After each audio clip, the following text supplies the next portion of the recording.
It's that time of the year again.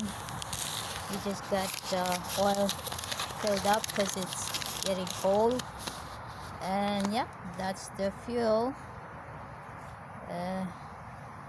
fuel receipt. So it looks like the oil went up, and it's about, wow, 100 gallons is about $473. 100 gallons of oil to fill up, not the full tank, but you know. So it's cold here on the East Coast, guys. Cold morning.